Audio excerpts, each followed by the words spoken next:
Hello everyone.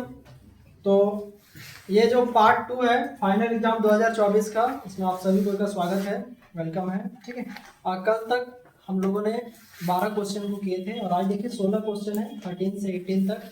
और आप लोगों का रिस्पांस काफ़ी अच्छा लगा। बहुत सारे बच्चे लोगों ने कमेंट करके क्वेश्चन नंबर 6 और 12 का आंसर बताया। बस इसी तरीके से बने हुए रहिएगा और जो भी जरूरतमंद लोग हैं, जो भी क्लास 11 में आपके दोस्त हैं, वहाँ तक इसको जरा पहुँचा दीजिएगा, शेयर कर दीजिएगा। और आपके सपोर्ट के लिए बहुत सारा thank you. To the point आते हैं जितना जल्दी हो सके। क्वेश्चन नंबर 13 से और 28 तक आज हम बताएंगे और बीच में कुछ छोड़ेंगे भी आपके लिए, ताकि आप कुछ जवाब हमें कमेंट बॉक्स में जरूर दे सकें और हमें प्रतीक्षा रहेगा आपके कमेंट का। Question number 13, change in momentum का फॉर्मूला जानना है। तो चेंज इन मोमेंटम का फॉर्मूला न्यूटन के सेकंड लॉ से आता है, F बराबर dp बाई dt।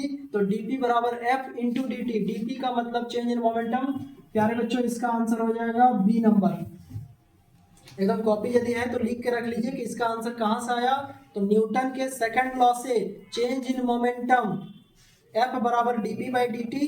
तो F बराबर dp बाई dt, जहां से dp बराबर हो जाएगा f इंटू डी टी। तो यहां से इसका आंसर आ जाएगा फोर्स इंटू टाइम। इसका आंसर हो जाएगा क्वेश्चन नंबर 14। कोई एक कॉर्क है, जो बैडमिंटन खेलने वाला कॉर्क होता है वही है, जो एक तरीके से ऐसे बोलिए कि मतलब पानी में फ्लोट कर रहा है, बह रहा है, और उसका मास 10 ग्राम दिया हुआ है। तो आपको पूछ रहा है नेट फोर्स कितना होगा। इसका नेट फोर्स होगा 0 न्यूटन, कोई फोर्स नहीं होगा। Energy is fill in the blanks work. इसका आंसर हो जाएगा energy is capacity of doing work. इसका आंसर क्या होगा? कैपेसिटी। कॉपी है तो लिखते जाइएगा। क्वेश्चन नंबर 15, इसका फोटो जैसा कि हम आपको कल भी भेजे थे, टेलीग्राम पर हम आपको भेज देंगे और टेलीग्राम का लिंक आपको डिस्क्रिप्शन बॉक्स में मिल जाएगा। जो बच्चे जुड़े हुए नहीं है, इसका फोटो हम भेज देंगे आपको। तो नीट एंड क्लीन फोटो, थोड़ा बीच में चमक रहा होगा, उसको मैनेज कर लीजिएगा। आप फोटो आपको पहुंच जाएगा तो आप वहां से एक एक चीज देख सकते हैं। बीच में एक दो क्वेश्चन में कंफ्यूजन था, बच्चे लोगों ने हमको बताया, तो उसके लिए आप हमको बोल सकते हैं इंस्टाग्राम पे थ्रू मैसेज करके। कुछ बच्चे लोगों का क्वेश्चन था क्वेश्चन नंबर 11 में -2 mu। तो वो डिपेंड करता है कि आप किधर से मोमेंटम को कंसीडर करते हैं। हमने इनिशियल में फाइनल को घटाया था। यदि आप फाइनल में इनिशियल को घटाइएगा तो -2 mu भी आएगा। ये हम कल का डिस्कशन किए।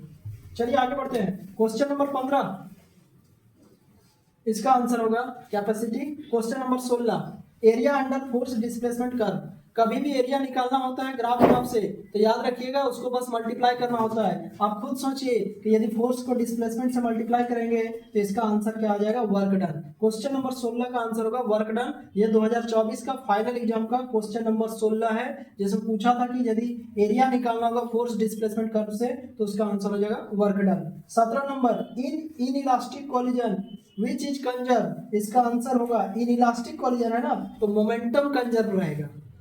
इन इलास्टिक में मोमेंटम कंजर्व रहेगा और इलास्टिक में मोमेंटम और काइनेटिक एनर्जी दोनों कंजर्व रहता है। बात पे ध्यान दीजिएगा। अभी क्या पूछा गया है 2017 में कि in elastic collision which is conserve, तो इसका आंसर होगा मोमेंटम इज कंजर्व। मोमेंटम में भी कौन सा momentum? Linear momentum is conserve. 18 number तो हम नहीं बताएंगे और यही क्वेश्चन में हम आपका इंतजार करेंगे कमेंट बॉक्स में। और यदि आप एक सच्चे विद्यार्थी और अभी तक यदि जुड़े हुए हैं, इतना दूर तक वीडियो देख रहे हैं, तो 18 नंबर हम समझा देते हैं कि वर्क डन 500 जूल दिया हुआ है। वर्क डन 500 जूल दिया हुआ है और टाइम 4 सेकंड दिया हुआ है। प्यारे बच्चों, आपको पावर बताना है कि 200 वाट होगा, W लिखे, वाट समझ जाना, 125 वाट होगा, 1250 वाट होगा, 4 वाट होगा। कॉपी निकालिए, कलम निकालिए और बैठ के सॉल्यूशन कीजिए। और यदि बहुत ज्यादा प्रतिभावान विद्यार्थी है तो मुंह में भी सॉल्यूशन कर सकते हैं, लेकिन मुंह से यहाँ बोलने का ऑप्शन नहीं है। आप कमेंट बॉक्स में कमेंट कर दीजिएगा कि इसका आंसर क्या होगा। W दिया है वर्क डन 500 जूल और टाइम दिया हुआ है 4 सेकेंड। आपको निकालना है पावर। ठीक है, तो पावर निकाल के आप अपना पावर दिखाइए। क्वेश्चन नंबर 18 का कमेंट बॉक्स में अपना पावर दिखाइए कमेंट करके।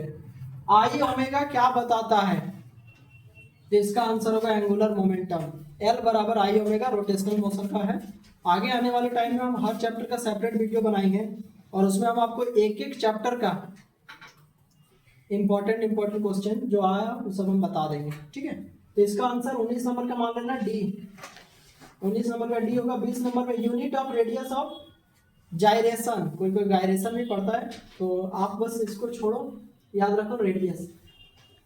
तो रेडियस, ये तो आपको ऑब्वियस सी बात है, चलो किसी भी वृत्त में जो त्रिज्या नाम सुने होंगे आप लोग, तो त्रिज्या का इकाई यहाँ पर मीटर होगा, इसका मीटर होगा। 21 नंबर आर के ही लिखे हैं शॉर्टकट में, रोटेशनल काइनेटिक एनर्जी, इसका फॉर्मूला हो जाएगा 1/2 आई ओमेगा स्क्वायर।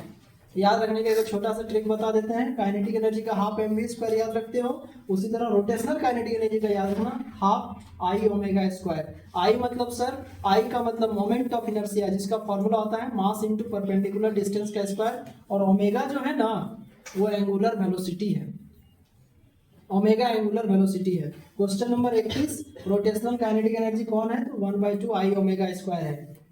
एम आई ये कोई फोन का ब्रांड नहीं है, एम आई का मतलब मोमेंट ऑफ इनर्शिया है ऑफ सॉलिड सिलेंडर। देखो हम एक आपको चार्ट दिखा देंगे, बहुत बड़ा सा है, कुछ दिन बाद हम वीडियो बना देंगे, उसमें ना आपको अलग अलग तरह का चीज़ का मोमेंट ऑफ इनर्शिया निकालना पड़ेगा, जैसे स्फीयर का कितना होगा, रॉड का कितना होगा, तो इसमें moment of inertia solid cylinder का याद रख लीजिएगा mr²/2, mr²/2। क्वेश्चन नंबर 22 का आंसर होगा बी नंबर, एकदम याद रख लीजिएगा 22 का बी, mr²/2। ये क्वेश्चन बहुत आसान है। विच प्लानेटरी लॉ, सूर्य के चारों ओर प्रत्येक ग्रह घूमता है, इससे रिलेटेड जो नियम है वो न्यूटन दिए थे, फैराडे दिए थे, केपलर दिए थे कि किरचॉफ दिए थे, ये हम नहीं बताएंगे, ये हम आपसे पूछेंगे, और आप कृपया इसके लिए इंटरनेट का सहारा ना लें। हम आपका इंतजार करेंगे 18 नंबर में और 23 नंबर में, बस यही दो, उसके बाद और इंतजार नहीं करेंगे, इधर बता के छोड़ देंगे। वीडियो का लेंथ लंबा नहीं होना चाहिए, आप टिकिएगा नहीं हमको पता है, तो यदि अभी तक बने हुए हैं तो धन्यवाद। 23 नंबर का आंसर कमेंट कर देना, ठीक है। फोटो टेलीग्राम में मिल जाएगा, बार बार बता रहे हैं, जो बीच से देखने स्टार्ट कर रहे हैं उनके लिए। 24 number, where it will be profitable to buy 1 kg sugar, 1 kilo चीनी खरीदना है, कहाँ फायदेमंद होगा, पोल्स पे, इक्वेटर पे, 45 डिग्री लैटिट्यूड पे और 40 डिग्री लैटिट्यूड पे। इसका आंसर होगा इक्वेटर पे। क्या है सर, वेट W बराबर mg, पोल्स पे निकालिएगा तो वेट 0 आ जाएगा, क्या कि वहाँ g 0 होता है, ठीक है। इसका आंसर हो जाएगा एट इक्वेटर, इसको सही कर लेना, इक्वेटर, इस पर 1 किलो चीनी खरीदना हमारे लिए ज़्यादा प्रॉफिटेबल होगा।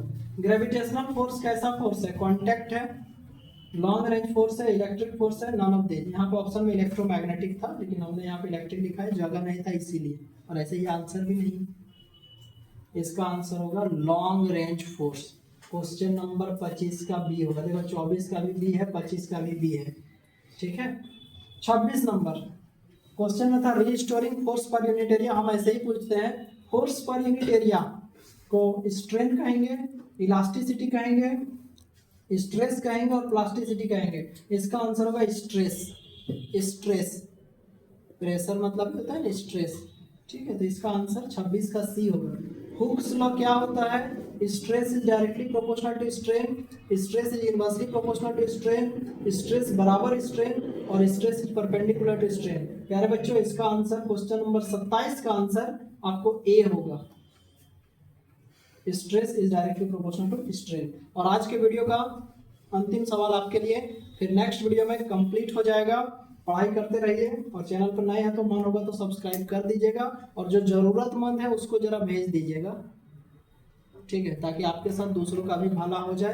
अंतिम क्वेश्चन है कि लिक्विड प्रेशर डिपेंड अपॉन, किसी कॉलम में, किसी पाइप में जो लिक्विड ऊपर उठता है वो किस पर डिपेंड करता है, एरिया पर, शेप पर, हाइट पर और डायरेक्शन पर। मतलब लिक्विड ऊपर उठ रहा है तो प्रेशर किस पर डिपेंड करेगा, इसका आंसर साफ साफ होगा हाइट।